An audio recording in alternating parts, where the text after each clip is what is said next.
Agora sobrando tá meu link, 10% humano. Tá ao vivo já.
Você já compartilhou? Tô compartilhando agora.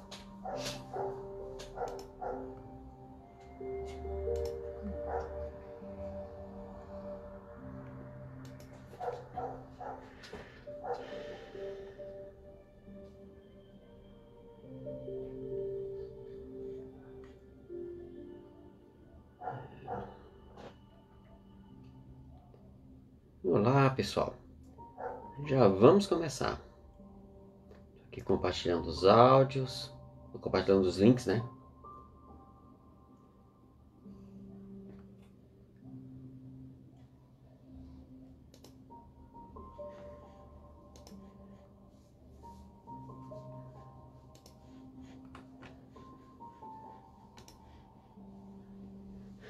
Opa. Já começamos.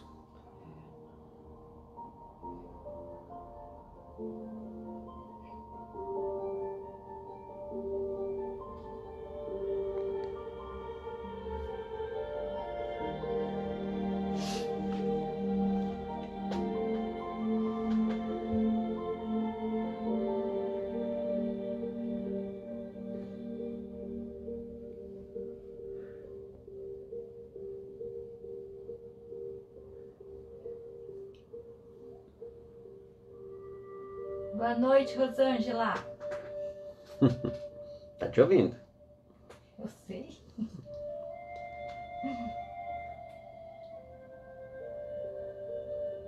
Pessoal, mais um pouquinho já começamos a nossa palestra. Tomara que a internet aqui em casa colabore aqui também.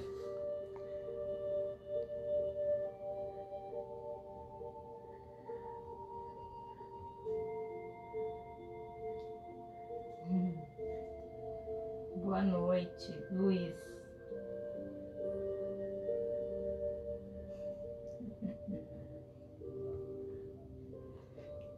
Aqui o casal tem que estar sempre junto, né? Senão, como é que eu vou evoluir se eu ficar longe?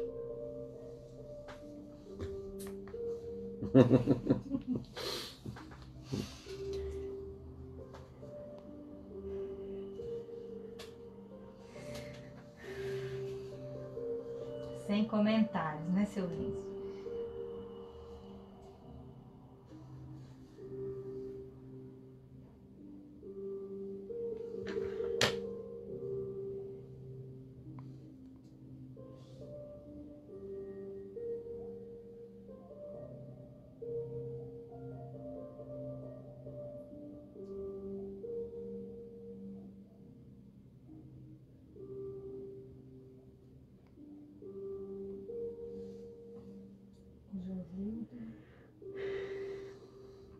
Josildo, muito bem, nobre Josildo.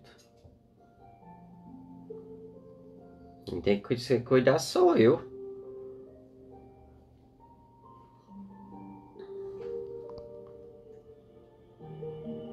Aqui achei que tá. Ô, Rosângela, esse meu filho chamado Enzio aqui é muito teimoso. É, tá.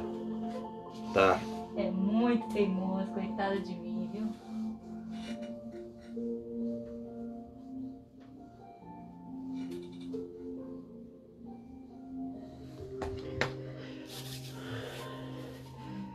2 minutinhos, pessoal, já começamos.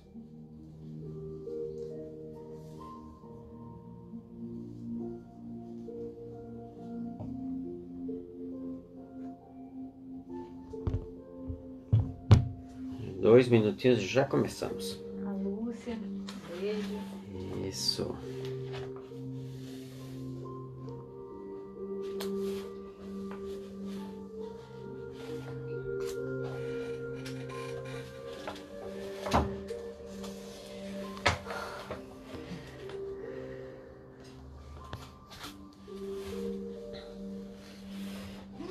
Achei meu livro.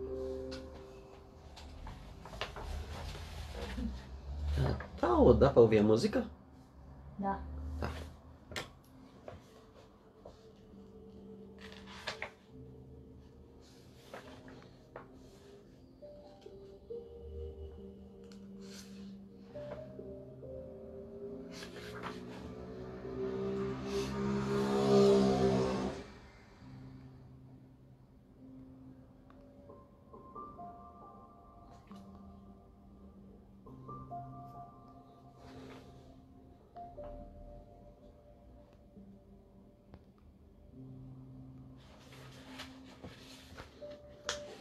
Pessoal, eu vou trabalhar com alguns textos do Evangelho segundo o Espiritismo.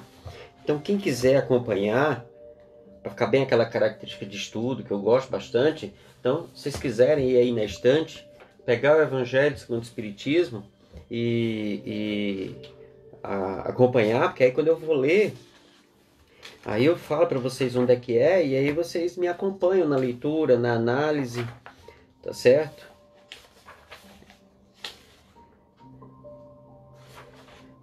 Dentro do tema que nós propomos, né? O tema hoje do estudo é compreensão.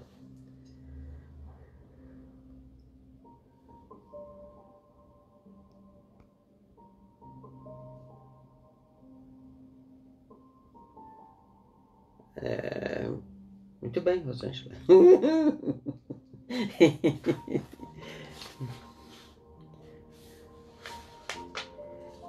Perturbação. É, você falou a palavra certa, perturbação.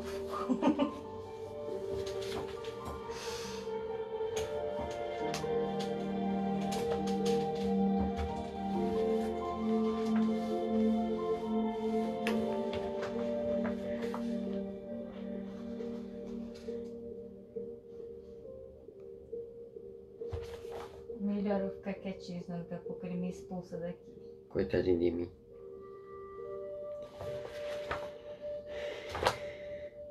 Vamos começar, viu, pessoal? Vamos lá, vamos pegar o Evangelho segundo o Espiritismo.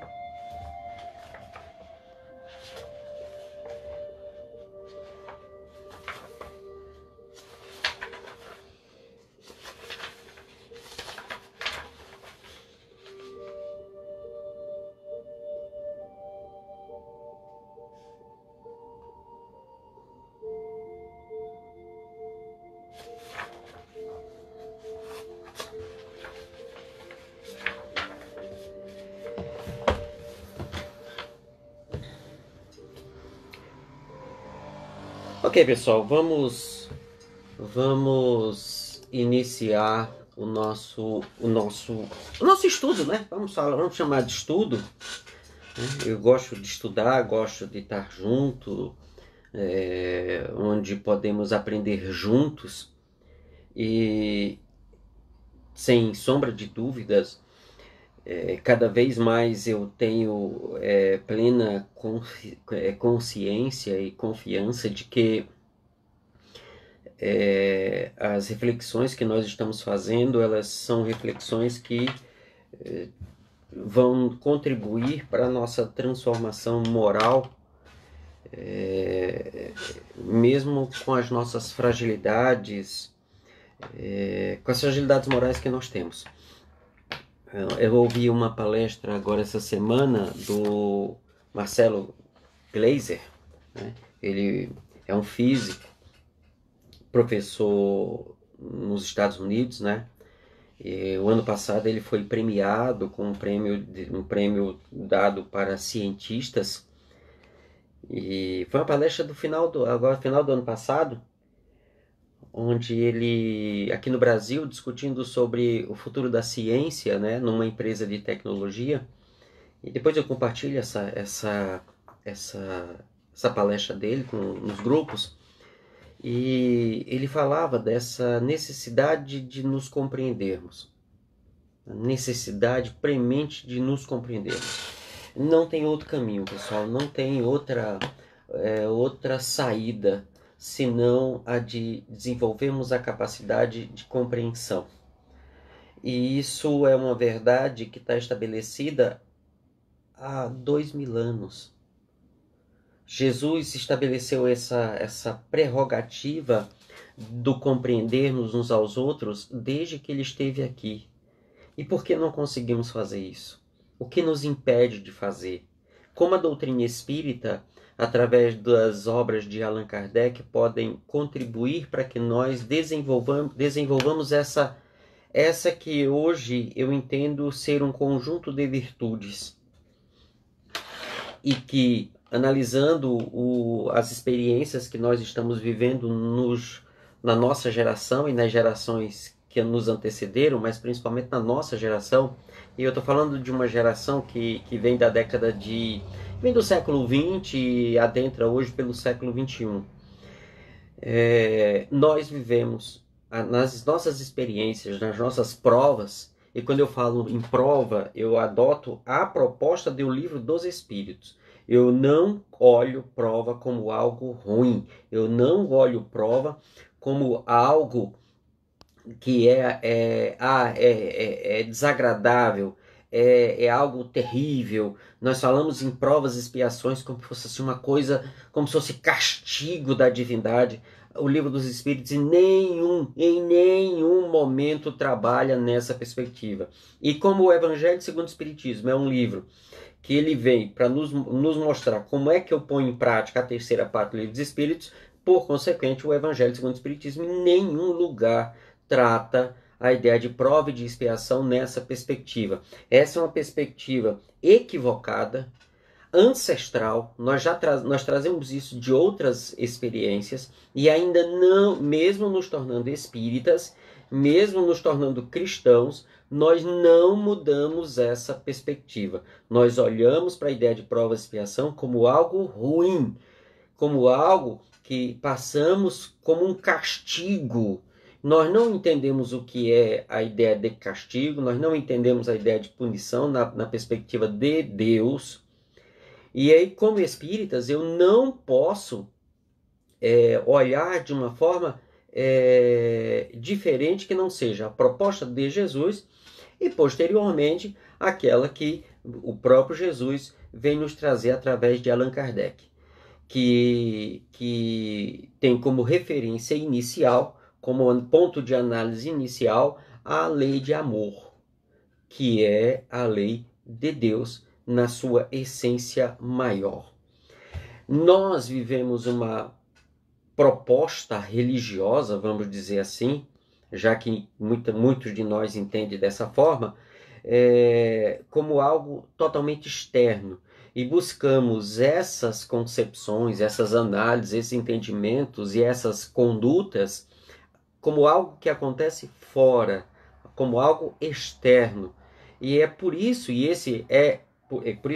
é provavelmente por isso que nós temos dificuldade de viver a mensagem do Evangelho.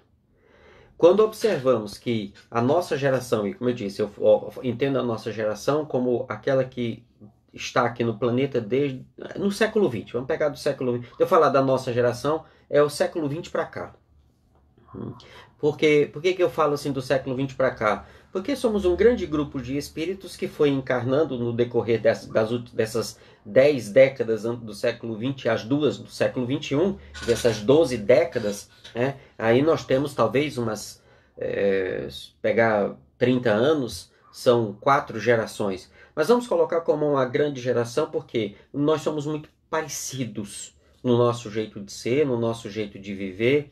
É tanto que as situações que nós fomos enfrentando no decorrer da história da humanidade no século XX, a conduta humana é muito parecida.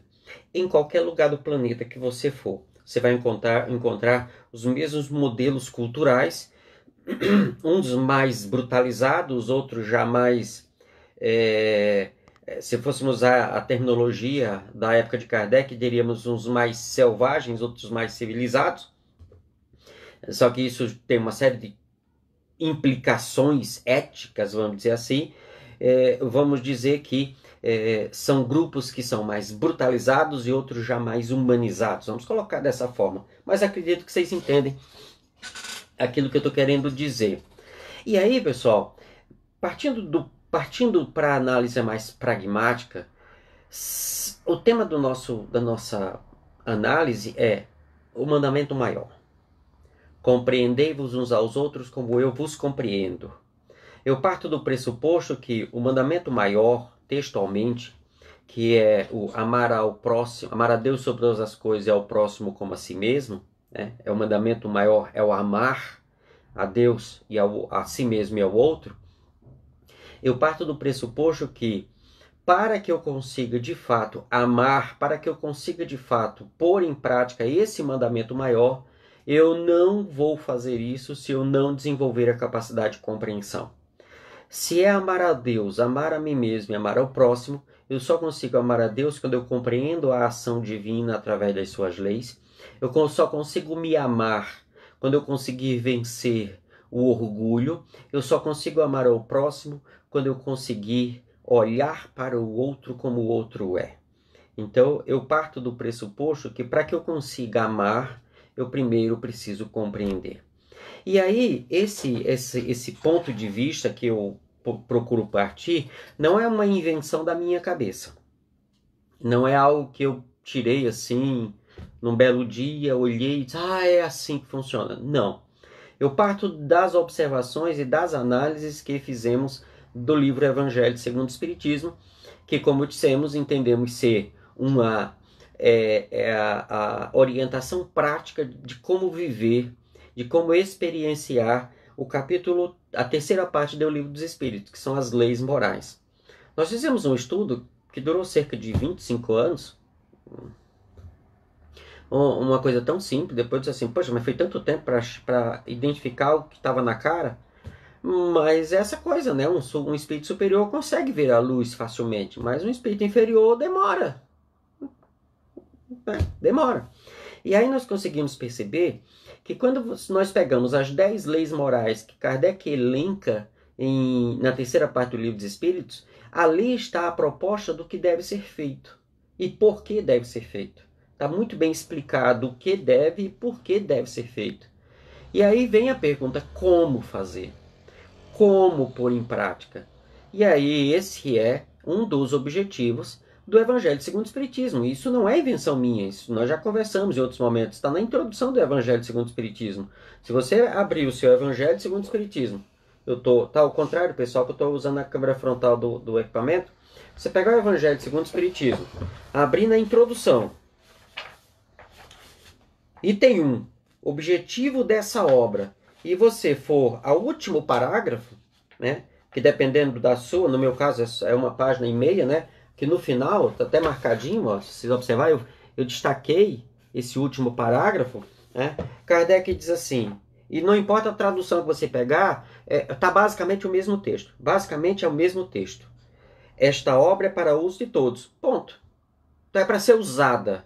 Não é algo que eu vou ler, não é algo que eu vou simplesmente pegar, abrir ao acaso, ler aquilo ali. Não, é para ser usado. Certo? Não é um livro para outra coisa que não seja. Como é que eu faço tal coisa? Pronto, olha lá que você vai ver como é que se faz. É para uso, tá bom? Dela, cada um pode colher os meios de conformar sua conduta pessoal à moral do Cristo. Traduzindo para o nosso linguajar, com ela, né, cada um de nós pode aprender os meios, os caminhos, as sugestões de como é que eu faço para fazer igual Jesus fez. Então, é basicamente isso. Todo mundo vai poder usar ela, né? E aí ele complementa. Os espíritas nela encontrarão, além disso, as aplicações que lhe dizem respeito de modo especial. Tá bom, pessoal? Então, essa obra, ela tem esse objetivo. Como é que eu faço para fazer do mesmo jeito que Jesus fez? E se Jesus é o grande referencial de vivência das leis morais, das leis que estão descritas na terceira parte do Livro dos Espíritos, aqui está me dizendo como é que eu faço isso na prática. Tá certo? E aí, quando nós fazemos a análise dos capítulos, porque a gente já aprendemos, e não tenho a menor dúvida disso, que Kardec ele não colocou uma vírgula fora do lugar. Então, se os capítulos estão nessa organização, e se o objetivo da obra é esse, como é que eu faço para fazer o que Jesus fez? Kardec não colocaria as coisas aleatoriamente, ele não jogaria de qualquer jeito. Ele sempre trabalha numa organização de um pensamento. Ele tem uma ideia, ele quer chegar aqui. Então, qual a ideia dele de eu sair daqui até aqui? Então, aqui está Enzio, aqui está Jesus. Aqui está o comportamento de Enzio, aqui está o comportamento de Jesus. Então, como é que eu faço para sair do comportamento de Enzio e viver o comportamento de Jesus? Ele tem uma proposta, uma lógica racional. E isso é muito importante. Kardec não trabalha com coisas místicas, com coisas irracionais, com coisas que ferem o bom senso. É algo que é aplicável, e aplicável a todos. Vejam que lá na introdução ele diz, é para uso de todos. Espíritas, não espíritas, ateus, não ateus, brancos, negros, asiáticos, americanos, homens, mulheres, crianças, idosos, para todos, para todo mundo. Então, como é que Enzio, o João, a Maria, a Rosângela, a Alessandra, o Alexandre, certo? O Josildo, como é que nós saímos de onde nós somos e chegamos àquilo que Jesus é? Esse é o objetivo desse livro. Então, se eu estou numa situação que eu fui magoado, aquele velho exemplo do perdão, eu fui magoado e como é que eu faço para perdoar alguém? Aqui me diz como é que eu faço. Eu só preciso saber, mas aonde é que eu acho isso? Ok? Então, quando Kardec escreve a obra, ele monta um raciocínio de como é que eu saio daqui e chego aqui. Tá bem arrumadinho. E aí nós vamos pegar, nós já fizemos isso aqui em outros momentos, pessoal, isso aqui não tem nada, quem acompanha nossas palestras não tem nenhuma novidade aqui, tá? É só para nós lembrarmos do que nós precisamos fazer para desenvolver a capacidade de compreender, tá bom? E aí, se você quiser me acompanhar pelo índice do Evangelho segundo o Espiritismo, né, abra aí no sumário, tem edição que está no começo, tem edição que está no final. As edições mais novas são todas no começo, as mais antigas estão lá no final. E aí, eu vou pedir que você abra o seu evangelho nesse sumário e vamos estudar um pouquinho como é que está essa organização. Nós não vamos ver toda o sumário, nós vamos ver até, dentro do que interessa para esse nosso estudo, nós vamos até o capítulo 12, tá certo? Até o capítulo 12. Como é que está essa organização, o que é que ele trabalha, e nós vamos ver com mais atenção capítulo 7 a capítulo 10, que é de fato os capítulos que nos interessam nesse momento. Kardec, na introdução do Evangelho segundo o Espiritismo, se vocês observarem, e todos os sumários, todas as edições estão separadas, tem os assuntos, né, os subtemas dentro de cada capítulo, ele me traz uma série de conceitos e definições para delimitar o terreno. Essa introdução ele não apresenta só o que é tal coisa, ele vai dizer aonde ele buscou esse entendimento. E ele coloca aqui a base teórica, a base de sistema, vamos dizer assim, que ele adota para fazer essas reflexões, não é uma base que foi inventada no século na década de 60 do século XIX. São pensamentos que já fazem parte do conjunto de conhecimentos da humanidade, desde a base do conhecimento humano, que à época se entendia como a filosofia grega. E ele coloca as ideias de Sócrates e de Platão como precursores de todas essas ideias. Então não era uma coisa que estava sendo criada agora, não, era algo que já existia desde o início da formação do pensamento humano, de uma forma de pensamento sistematizada, que é uma proposta da filosofia. Então, nessa introdução, ele me delimita isso. Uma outra coisa que ele vai fazer na introdução é apresentar um pouco da história, um pouco dos personagens que fazem parte do contexto de Jesus. Para dizer, Jesus viveu nessa época, conviveu com essas pessoas. Então, essa introdução, ela me localiza no tempo e no espaço das ideias que ele vai trabalhar no Evangelho segundo o Espiritismo. No capítulo 1, Não Vim Destruir a Lei, Kardec traz para essa ideia de, bom, se eu preciso viver igual Jesus viveu, eu tenho que entender, mas Jesus viveu baseado em quê? Baseado nas leis divinas. Então ele começa a mostrar que essas leis, elas estão na base de tudo. Ele começa o Evangelho apresentando as leis. E ele apresenta essas leis que são apresentadas em 3 momentos. Primeiro momento, Moisés. Segundo momento, Cristo. E agora, o terceiro momento, a doutrina espírita. Ele inicia me apresentando Deus através das suas leis. Ele não aprofunda muito, porque já tinha sido aprofundado em O Livro dos Espíritos. E era algo que viria depois ser trabalhado com muito detalhe, com muito cuidado, com mais cuidado ainda, na obra Gênesis, no capítulo 2. No capítulo 2 do Evangelho segundo o Espiritismo, Kardec me apresenta Jesus, o Cristo. E aí, aqui ele traz um ponto muito, muito, muito relevante. Ele me fala de Jesus como um ser imortal, porque ele vai trazer a discussão sobre o ponto de vista. E qual é o ponto de vista que eu tenho que ter para fazer a análise dessa vida de Jesus? Um ponto de vista que tem como referência a imortalidade. Se eu não tenho um ponto de vista centrado na imortalidade, não faz sentido viver as leis morais. Não faz sentido. E por que não faz sentido? Porque qual é a lógica de alguém bater na face direita e eu mostrar a esquerda? Eu mostrar a outra. Qual é o sentido de alguém me humilha e eu simplesmente deixo para lá? Qual é o sentido de eu abrir mão de ser o mais poderoso de todos? Não faz o menor sentido. Por isso que o materialista, ele ri do cristão. Por isso que aquele que só vê o mundo material, ele ri dos espíritas. Porque não faz o menor sentido. Percebem? E essa é a coisa. Qual é o nosso ponto de vista? Qual o ponto de vista? Lembrem que eu tenho falado muito que Kardec ele bateu muito em 3 teclas. Deus, imortalidade e reencarnação.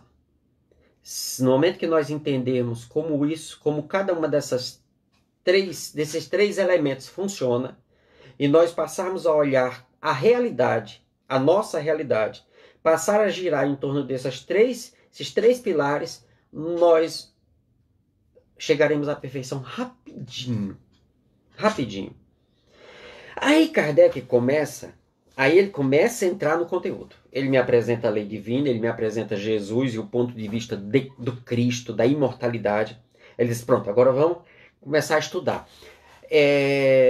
Você vai ter que viver as leis morais em algum lugar, certo? Aí eu comecei a perceber, pessoal, no estudo dos capítulos, que Kardec foi trabalhando de 2 em 2 capítulos, ou de 4 em 4, depende do momento, depende do lugar. Tem um lugar que ele trabalha, são 3 capítulos. Ele foi trabalhando virtudes no conjunto dos capítulos. Eu passei a observar isso. E aí eu comecei a questionar, mas qual virtude ele está trabalhando aqui? E curiosamente, eu comecei a perceber que havia uma certa identidade nos capítulos. Por exemplo, capítulo 3 e 4, eles têm uma identidade. E nessa identidade tem uma virtude nela. E eu comecei a perceber, eu fui identificando qual era a virtude, e à medida que eu ia identificando, eu ia avançando nos capítulos, eu fui percebendo que para a virtude, para a próxima virtude, eu precisava dessa aqui.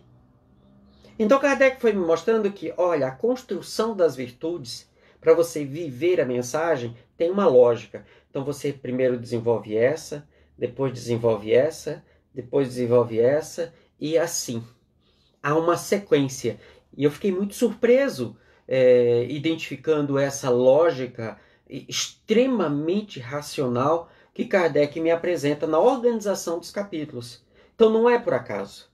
Não, ele não está aí por acaso. Ele não colocou, porque eu quero botar essa aqui, porque aqui fica melhor, o capítulo 3 fica melhor aqui do que seu capítulo 10. Não, o capítulo 3 está no lugar certo. E aí, no capítulo 3 e no capítulo 4, olha só, capítulo 3, há muitas moradas na casa de meu pai. É aqui que ele me apresenta a classificação dos mundos, onde ele fala dos mundos primitivos, mundos de provas e expiações, mundos de regeneração, mundos felizes e mundos sublimes. E aí ele diz, olha, você vive no mundo de provas e expiações. O que é um mundo de provas e expiações? É um mundo onde a maioria, a grande maioria, são de espíritos imperfeitos. São espíritos maus, eles transgridem a lei divina e têm prazer com isso. Provas e expiações. Prova são experiências, são os cursos que nós fazemos, né? É um processo pedagógico ao qual eu sou inserido para desenvolver as virtudes, e as provas são as experiências incluídas nesse processo pedagógico. Por isso que nós não sabemos o que... Você sabe perdoar? Não, estou aprendendo. E aprendo através de quê? De uma expiação, quer dizer, de um processo pedagógico, e através das provas que eu sou colocado nesse processo pedagógico. Essas provas pressupõem a existência de professores, pressupõem a existência de conteúdos, pressupõem a existência de uma sala de aula, de colegas de curso, sabe? A lógica é muito parecida de uma escola mesmo. Né? Por isso que o Espírito diz assim, o planeta Terra é uma escola, é um hospital, sabe? É um templo. Porque aqui nas experiências, nós passamos por todos esses cenários, vamos dizer assim. Né? E aí ele me diz, você vive no mundo de provas e expiações. Isso quer dizer que a grande maioria das pessoas que você vai encontrar, inclusive você, são seres imperfeitos, então ainda sofrem muito por causa disso. Então são pessoas egoístas, são pessoas orgulhosas, vaidosas, inclusive você, não esqueça disso. Né? E você vai estar nesse mundo para aprender. Aprender as virtudes. E quais são? Aquelas que Jesus ensinou. Muito bem. Ele me descreve o cenário ao que eu estou. Então ninguém pode se alegar ignorância que vive num mundo que é violento. Mas é óbvio. Quem são as pessoas que moram nesse planeta? A grande maioria são pessoas violentas. O mundo é reflexo dos seus habitantes. Mude os habitantes e você muda o mundo. Por quê? Por causa do reflexo. Está lá Emmanuel falando isso o tempo inteiro em Pensamento e Vida. Né? No quarto capítulo, ninguém poderá ver o reino de Deus se não nascer de novo, se não se tornar uma nova pessoa. E ele diz assim, olha, você vai viver no mundo de provas e expiações. E nesse mundo de provas e expiações, como você não vai conseguir aprender tudo de uma vez só, você vai ter que ficar vindo, até aprender. Tudo bem, meu filho? Então, Kardec me apresenta esse cenário. Existe um conjunto de leis que estamos submetidos a elas. O ponto de vista que você precisa ter para essas experiências é o da imortalidade que Jesus nos apresentou. Você vai cursar numa escola que a maioria é gente ruim, inclusive você, e você vai ter que ficar um tempão nessa escola, indo e vindo. Espírito errante. Eita, agora incorporei o carioca. Espírito errante. Esses são os 4 primeiros capítulos. E aí eu percebi que nesse capítulo 3, nesse capítulo 4, Kardec está trabalhando uma virtude chamada esperança. Olha, você vive num mundo de provas e expiações. Só que agora chegamos no momento em que inicia um processo de transição para o mundo de regeneração. E aí ele me descreve o mundo de regeneração. É um mundo onde há um equilíbrio. Quer dizer, eu não gosto desses números muito exatos, né? Mas só para a gente ter uma ideia, 50%. Se hoje 95% dos espíritos são imperfeitos, tá certo? 95% dos espíritos são imperfeitos, o que é que vai acontecer? na regeneração, vai ser só 50%. Porque 50% são bons espíritos que já avançaram e vieram para cá para ajudar nessa transformação. Tudo bem, meu filho? Então, olha, segura a peteca, que é para você continuar aqui, junto com esses que já estão à frente e vão mostrar como é que se faz. São professores mais qualificados que vão te ajudar a entender como isso funciona. Ele está me dando esperança. E aí, quando ele fala que as encarnações, elas são difíceis, são dolorosas, por que eu tenho que fazer? Serão várias encarnações? Aí parece assim, poxa vida, né? Aí vem o capítulo 5 e o capítulo 6. Capítulo 5, bem-aventurados os aflitos. Capítulo 6, o Cristo Consolador. Bem-aventurados os aflitos. Ele vai me explicar o porquê existe a dor aqui nesse planeta. Primeiro, já sei, é um mundo de provas e expiações. Então, a maioria é gente ruim. Segundo, como eu vou ter que vir várias vezes e eu não consigo aprender tudo de uma vez, eu vou errar. Isso vai me trazer transtornos. Não porque você matou uma, vai ter que morrer lá na frente. A gente tem que mudar esse ponto de vista, pessoal. A proposta do Deus é pedagógica. Então, quando eu passo por algo, é para que eu aprenda. E se eu errei, é porque eu ainda não aprendi. Qual é o professor que expulsa um aluno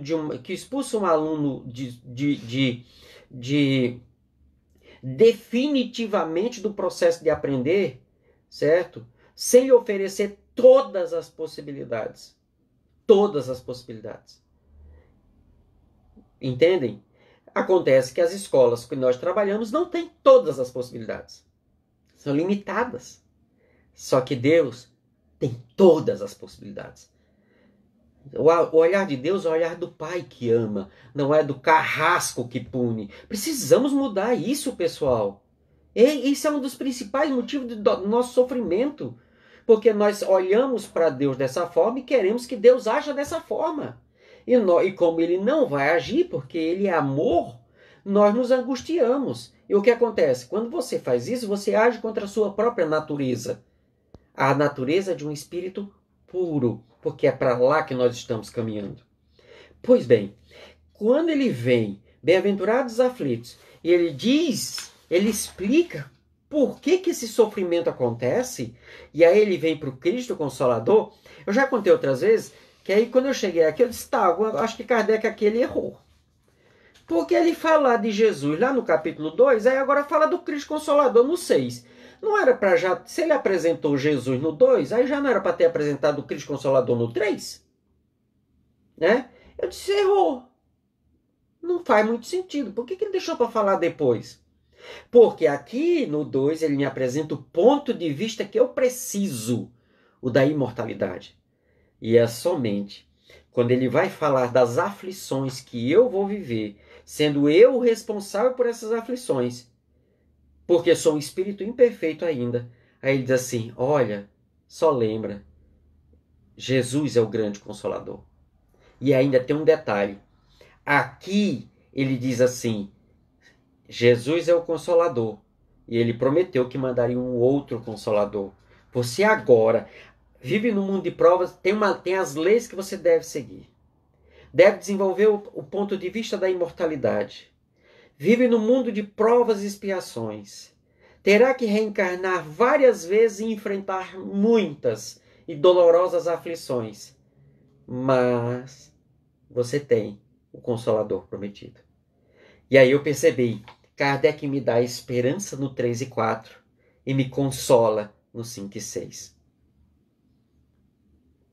É a partir agora do 7º que ele traz as virtudes que eu vou trabalhar nas encarnações, aqui na Terra, pegando o modelo e o exemplo de Jesus. Veja que tem toda uma lógica, não foi por acaso. Não foi por acaso mesmo. Aí, pessoal, capítulo 7, 8, 9, 10, 11 e 12.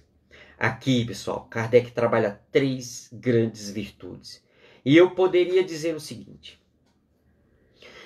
Quando nós pegamos as 10 leis morais, as 10 leis morais, nós temos a seguinte organização: lei de adoração, lei de trabalho, lei de reprodução, lei de conservação, lei de destruição, lei de sociedade, lei de progresso, lei de igualdade, lei de liberdade.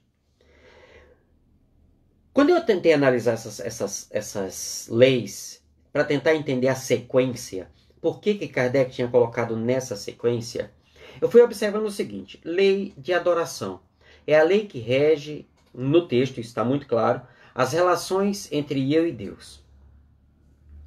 Quando eu fui olhar lei do trabalho, lei de reprodução, lei de conservação e lei de destruição, todas essas são leis que os seus efeitos repercutem diretamente no indivíduo. Quando eu ponho em prática a lei do trabalho, lei de reprodução, conservação e destruição, elas são leis que atuam diretamente em mim. Quando eu li lei de sociedade, lei de progresso, igualdade e liberdade, essas leis, elas regem, elas atuam diretamente em eu e o outro. Nunca é só eu, é eu e o outro. A repercussão da lei é eu com o outro. E aí eu percebi que era amar a Deus sobre todas as coisas, amar ao próximo. Só que antes de eu amar ao próximo, eu tenho que amar a mim mesmo. Então veja que Kardec fez a lei que rege a relação entre eu e Deus, as leis que regem a relação eu e eu, as leis que regem a relação eu e o próximo. Então eu vi que estava arrumadinho, certinho a lógica. E aí quando eu peguei esses 6 primeiros capítulos, eu vi que todas essas leis, todos esses capítulos, eles trabalham com profundidade o desdobramento e todas as questões da lei de adoração. E aí eu vi que realmente Kardec partiu daqui e fez isso em O Evangelho segundo o Espiritismo. E aí essas 6 leis que vai do 7, 8, 9, 10 e 11, elas atuam diretamente o que acontece em mim. É toda uma repercussão do que está acontecendo em mim. É eu desenvolvendo a essência e a base das 3 principais virtudes para que eu consiga me relacionar com os outros. E aí, curiosamente, quando ele vai para o capítulo 13 para frente, é a prática dessas 3 virtudes que são trabalhadas no capítulo 7, 8, 9, 10, 11 e 12. E aí um pouquinho do que a gente vai ver agora. Tá bom? No capítulo 7, bem-aventurados os pobres de espírito, ou pobres em espírito. E aí, aqui, a gente precisa observar uma coisa curiosa, né? Quando Kardec começa a trabalhar os textos, ele começa a falar da nossa condição, que muitas vezes nos colocamos num patamar de superioridade em relação aos outros seres, às outras pessoas, né? Ele começa falando do orgulho e da humildade nesse capítulo 7. E quando ele vai para o capítulo 8, ele me mostra quais são as características de alguém que é humilde em essência. Então eu percebi que nos capítulos 7 e 8, Kardec estava me explicando o que é e como eu devo ser, e o que eu devo fazer para ser humilde. E aí ele me estabelece uma regra. Para que eu seja humilde, eu tenho que aprender a olhar para mim mesmo e me conhecer.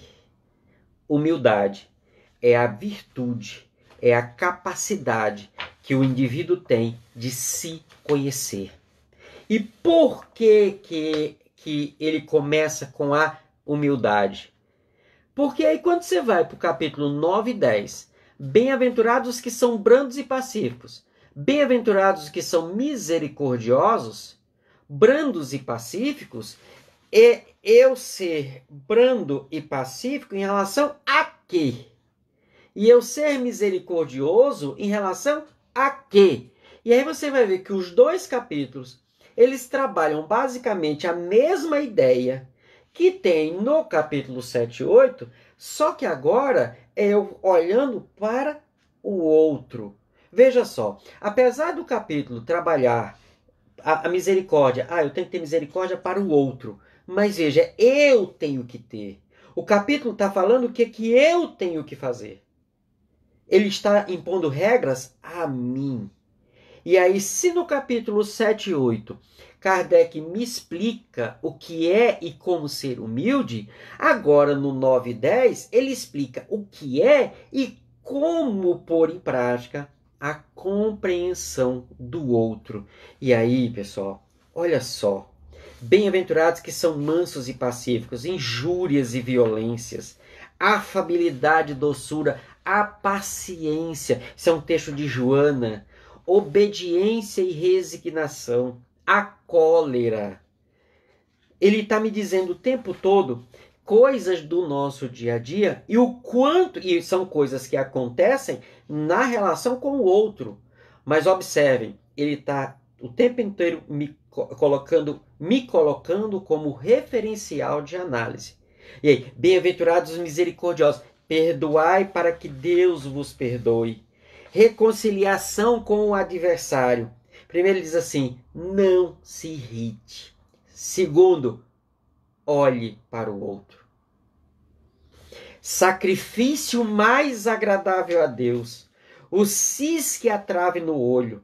Não julgueis para não serdes julgados. Aquele que estiver sem pecado, atire a primeira pedra. Então ele pede o tempo inteiro para você olhar para você. E olhando para você. Só que aí tem um detalhe. Como no 7 e 8 você treinou olhar para você e se conhecer, você agora consegue olhar para o outro e conhecer o outro. Quando você faz alguma coisa que você descobre que não devia ter feito, você não tem um parâmetro de análise? Você não tem um parâmetro de análise? Tenho. Então por que você não usa esse mesmo parâmetro quando olha o outro errando?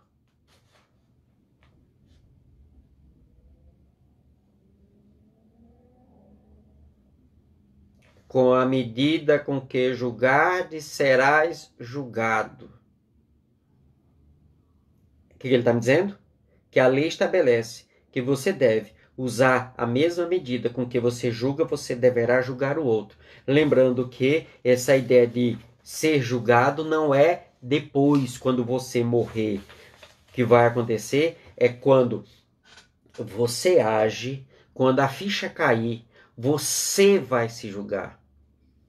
E aí, com a mesma medida com que você vive julgando os outros, é essa mesma medida que você vai julgar a si mesmo. Se eu começo a fazer o inverso, se eu começo a me analisar, e eu começo a perceber isso, aí você diz assim, tá, mas eu errei porque eu sou imperfeito. Eu sou imperfeito. Eu ainda estou aprendendo. Tá, ok? Você usou essa regra, você usou esse parâmetro? Usou. Quando o outro errar contra você, ou quando o outro errar contra outra pessoa, que é a indulgência, você deve ter indulgência quando ele erra com os outros, você deve perdoar quando ele erra com você. Lembre, pessoal, questão 886. Qual o sentido qual o sentido da palavra caridade, como a entendia Jesus? Benevolência para com todos, ser bom para com todos, indulgência para as imperfeições alheias e o perdão das ofensas. Então, se você usa como referência a ideia de que eu errei porque eu sou imperfeito, ainda estou aprendendo, Senhor, tem misericórdia de mim, esse é o mesmo parâmetro que você tem que usar para com o outro. Quando o outro faz uma loucura, quando o outro faz uma bobagem, você deve parar e pensar, ele é ainda imperfeito. É uma boa desculpa, né? Ele é ainda imperfeito. Ele é alguém que está equivocado. E aí você diz assim, tá, mas ele não podia mais fazer isso. Aí nós temos que fazer igual Estevão fez no seu julgamento, quando ele está morrendo, e Jesus aparece, e ele vê Jesus, e ele olha para Jesus, Jesus está com um olhar melancólico para Saulo, e aí ele se toma de verdadeira compaixão e de verdadeira amizade por Saulo, e diz assim, Senhor, não lhe imputes esse pecado. Por quê? Porque ele percebeu, eu já conheci Jesus, Saulo ainda não. E aí é por isso que depois, quando ele está com Abigail, diz assim, ele defendeu Moisés até o fim. Quando ele conhecer Jesus, defenderá Jesus com o mesmo vigor, da mesma forma. Isso é a compreensão na sua essência. E aí, pessoal, veja que tem uma lógica. Não foi por acaso. Os capítulos não estão soltos, não foram soltos assim, faço isso, depois isso. E aí, pessoal, quando você vai para o capítulo 11 e 12, é amar o próximo como a si mesmo. Tá, agora ficou fácil, porque eu vou amar o outro do mesmo jeito que eu me amo. E aí Kardec, sabendo que existem pessoas que nós ainda não conseguimos amar, ele também analisa o amor aos inimigos. E aí fica fácil. Capítulo 11 e 12 trabalham especificamente o amor. E aí, olha como é lógico. Para que eu consiga amar, eu tenho que compreender o outro. E eu só vou conseguir compreender o outro quando eu conseguir me compreender. Qual é o nome da expressão para compreender a si mesmo? Humildade. Então, eu sou humilde. Ao ser humilde, eu consigo compreender o outro. Ao compreender o outro, eu consigo amar o outro. Aí vejam, quando você vai para o capítulo 13, 14, 15 e 16, Kardec trabalha a benevolência. Trabalha a benevolência. E aí ele explica desde o dar até o último degrau do curso de caridade, né? Que é a benevolência. É o indivíduo que ele é bom porque ele é bom. É a bondade por si própria. Não é o homem que dá, é o homem que se dá. Sabe? Então começa com dando, com o dar-se. E é do dar à benevolência. E isso Kardec trabalha nesses 4 capítulos. Não saiba a vossa mão direita o que dá, não saiba a vossa mão esquerda o que dá à direita. Honrai vosso pai e vossa mãe. Fora da caridade não há salvação. E não se pode servir a Deus ou a mamon. Ele trabalha todas as nuances do serviço de apoio, de auxílio ao outro. E aí, só que aí olha a ordem. Ele não começou, vai fazer a caridade primeiro, depois você aprende a amar o próximo. Não, a ordem é diferente. Se ame, compreenda o outro e, como consequência, ame o outro. Essa é a ordem.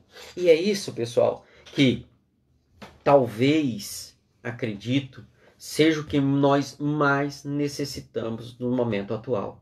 A nossa proposta aqui era justamente mostrar o que nós precisamos fazer para conseguir colocar isso em prática. E aí, Enzio, será que realmente isso faz sentido? Certo? Olha só, eu vou pedir que vocês abram aí no capítulo 11, amar o próximo como a si mesmo, tá certo? No item 4, logo no comecinho do capítulo, no item 4. E aí, observe o que é o comentário de Kardec. Eu não vou nem entrar nos textos do Evangelho, porque aí é claro demais, mas eu vou pegar as frases do codificador. Para a gente perceber que será que faz algum sentido isso? Tá certo? Olha só, diz ele no item 4. Amar ao próximo como a si mesmo. Amar ao próximo como a si mesmo. Fazer pelos outros o que gostaríamos que os outros fizessem por nós. É a expressão mais completa da caridade, porque resume todos os deveres do homem para com o próximo. Não podemos encontrar guia mais seguro a tal respeito do que tomar como medida do que devemos fazer aos outros aquilo que desejamos para nós mesmos. Primeiro eu me compreendo, porque eu vou saber o que de fato eu quero, tá certo? Isso é um problema sério, pessoal. A maioria de nós não sabemos o que de fato nós queremos. E por que não sabemos? Porque ainda vivemos não como um espírito imortal encarnado. Nós vivemos como um espírito encarnado que acreditamos que vamos morrer e vai acabar, certo? E se você está com medo do coronavírus, você está entendendo o que eu estou falando, tá certo? E ele segue nessas reflexões. E aí eu gostaria de, caminhando para a nossa conclusão, nessas reflexões, de trazer uma história que é Humberto de Campos que nos traz no livro Cartas e Crônicas, no capítulo 3. E eu lembro que o Simão Pedro de Lima, um cara muito bom de ouvirmos ele falando do Evangelho, ele diz que essa é uma mensagem que todas as vezes que ele lê, ou que ele lembra, ele sabe de cor, né? Ele não consegue não se emocionar, né? Cada um sabe as suas histórias, cada um sabe aquilo que lhe toca. Coincidentemente, o texto fala de Pedro, né? E ele é Simão Pedro, então deve tocar ele pessoalmente, assim, sabe? Porque é o próprio nome. E essa mensagem, ela nos convoca justamente a essa ideia do compreender. E nesse momento atual, que em função do que estamos vivendo, as pessoas estão meio fora da casinha, mais do que o normal, né? Esse texto cai como uma luva para essas nossas reflexões. E aí, eu queria pedir que agora, quando vocês sentarem para olhar, para ler o Evangelho segundo o Espiritismo, até convidaria a fazer uma leitura desde o começo, sabe? Dá um tempinho aí no ler aleatoriamente, faz a leitura no momento de Evangelho no lar, aí deixa abrir aleatoriamente, tudo bem e tal, mas é um convite ao estudo da obra. Aqui está me dizendo o que eu tenho que fazer para viver a mensagem do Evangelho. É estudar mesmo. É pegar da primeira página e dizer, Kardec está tratando isso, é aqui que ele vai tratar isso. E agora, mais ou menos com esse não que isso que eu acabei de falar para vocês seja a regra, tá certo? Essa é uma forma que nós identificamos e que faz sentido, né? E fazendo sentido, ela pode ser sistematizada e adotada para ajudar a nossa compreensão. E quem sabe, e tem um detalhe, pessoal, quando eu coloco aqui capítulo 7 e 8, trabalho a humildade, 9 e 10, trabalho a compreensão, e 11 e 12, trabalho o amor, eu não estou dizendo que não tem outras virtudes.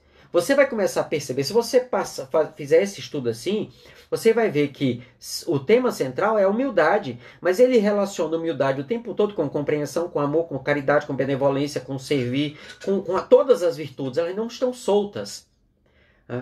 Então, vocês vão ver que é muito rica a obra, é muito rica mesmo essa obra, tá bom? Então, fica o convite para o estudo do Evangelho segundo o Espiritismo, como um roteiro do que você tem que fazer para viver a mensagem do Evangelho, tá bom? E aí, eu convido vocês a me acompanharem, né? Ouvindo e imaginando a situação, né? O título é A Petição de Jesus. Livro Cartas e Crônicas, capítulo 3, A Petição de Jesus. E aí, assim,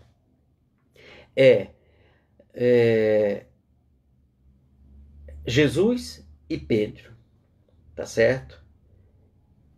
Diz Humberto de Campos. E Jesus, retido por deveres constrangedores, junto à multidão em Cafarnaum, falou a Simão num gesto de bênção. Jesus, muito ocupado atendendo as pessoas, né, chamou Simão, né? Simão, vem cá. Gentileza, vem aqui, meu filho. E aí diz, vai, Pedro, peço-te, vai à casa de Jeremias, o curtidor, para ajudar Sara, a filha dele, prostrada no leito, tem a cabeça conturbada e o corpo abatido. Vai sem delonga, ora ao lado dela, e o Pai, a quem rogamos apoio, socorrerá a doente por tuas mãos. Olha só, vai lá na casa de Jeremias, o curtidor, a filha dele está mal, você vai lá, ora por ela, tá certo? Que Deus, através de você, vai ajudar ela, vai cuidar dela. Na manhã ensolarada, pôs-se o discípulo em marcha, entusiasmado e sorridente, com a perspectiva de servir. À tarde, quando o sol cedia as últimas posições à sombra noturna, vinha de retorno, enunciando inquietação e pesar no rosto áspero. Vinha chateado. Ah, Senhor, disse ao mestre que lhe escutava os apontamentos. Todo esforço baldado, tudo em vão. Ó, Jesus, fui lá, mas perda de tempo, ó. Já vou avisar para o senhor, perda de tempo.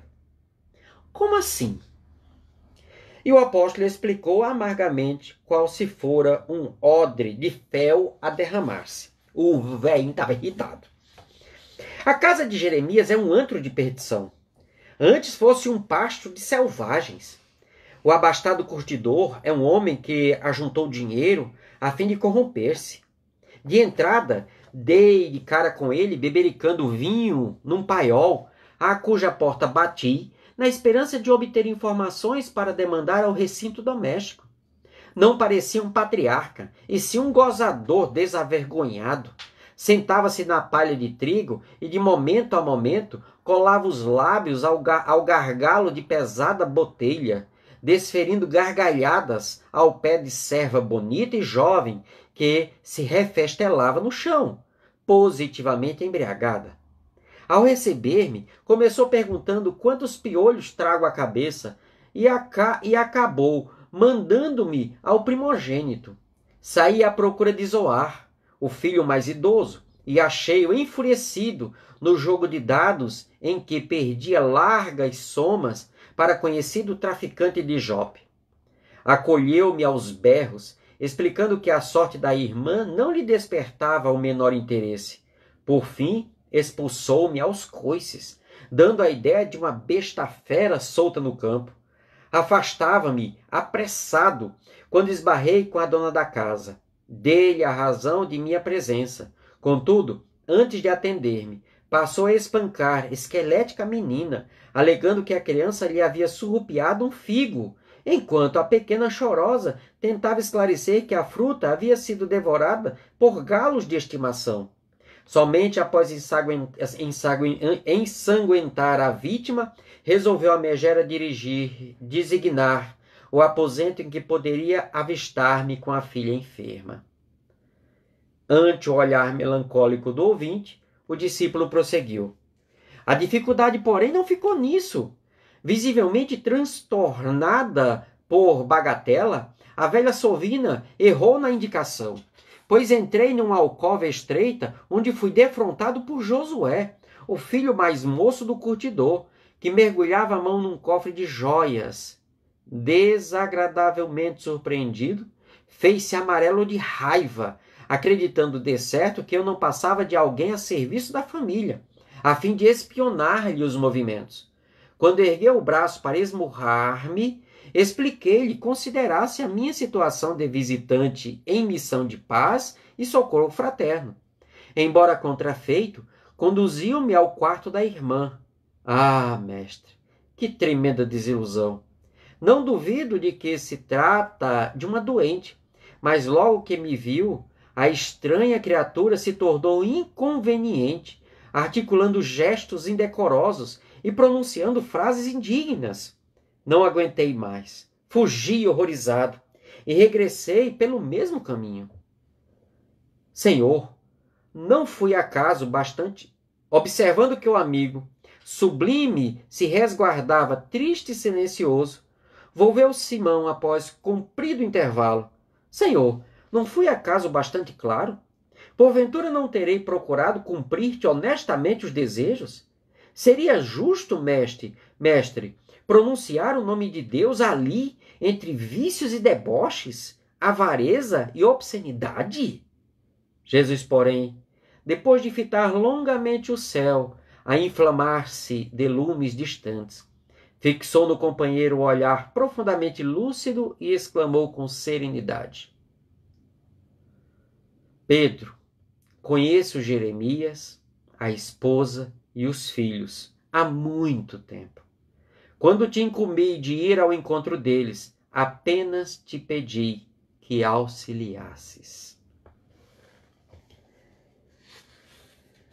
Nesses dias de grandes desequilíbrios que todos nós enfrentamos, uns mais, outros menos, uns completamente enlouquecidos pela possibilidade de perda do corpo físico, perda de poder, perda de dinheiro, perdas que fazem parte da nossa encarnação.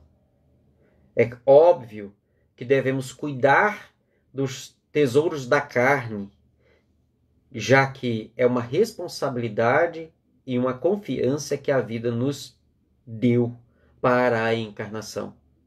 Porém, nós não devemos permitir que esse desequilíbrio, em função dessas possíveis ou das já ocorridas perdas, possam fazer com que nós nos desequilibremos de tal modo que, ao chegar no mundo espiritual, tenhamos que retomar a encarnação, porque o desequilíbrio foi tal, foi tamanho, que nós não aprendemos as lições que deveríamos aprender.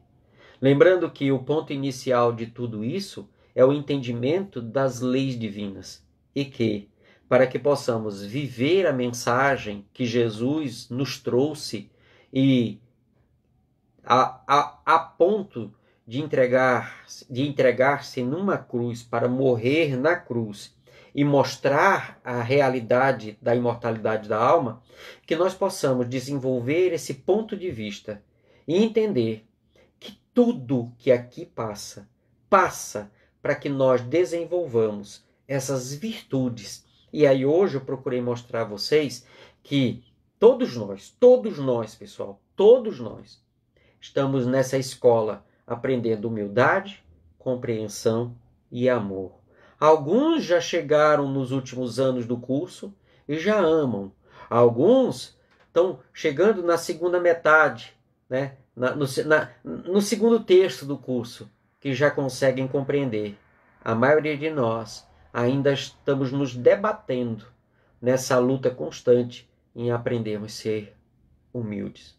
Pensemos nisso e que possamos, diante de todas essas experiências que a vida nos traz, desenvolver essa capacidade. Só depende de nós. Aprender a olhar para cada um da mesma forma que Jesus olha para todos nós. Então, que possamos, de fato, viver essa mensagem. É o que eu gostaria de dizer para vocês neste sábado aqui, né, em Cascavel, friozinho, dá para perceber, né?